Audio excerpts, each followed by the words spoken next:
March 15, 1820 is acknowledged as a day that the District of Maine separated from Massachusetts to become its own state.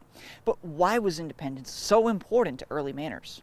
After the War of 1812, the people in Maine started to really sort of grow an interest in separating from Massachusetts, having some say over their own economy, their own rules. According to Kate McBrien, the state archivist, the path to statehood wasn't an easy one, with several referendums to separate from Massachusetts failing before finally passing in 1819.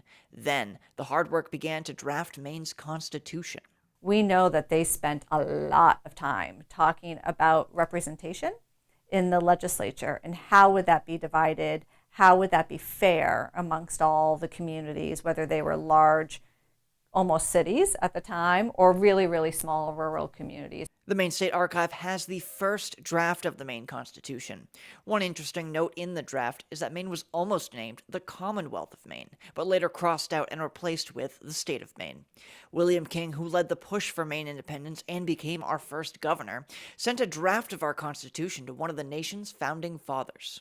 Thomas Jefferson read it over, and his reply is at Maine Historical Society, and it's a wonderful letter because he kind of just says, wonderful attempt, I appreciate it, you're giving way too much power to companies, don't do it. McBrien says despite the obvious technological advances with the passage of time, the people of Maine have remained largely the same from our early days. And this is what I love about archives, is you can go back and look at documents and really see what were people thinking at that time. And Maine in so many ways has not changed in that we're still very community focused. Our neighbors are all still very important to us. For 204 years, Maine has continued to live up to its motto of Dirico, which translates to I lead. Happy birthday, Maine.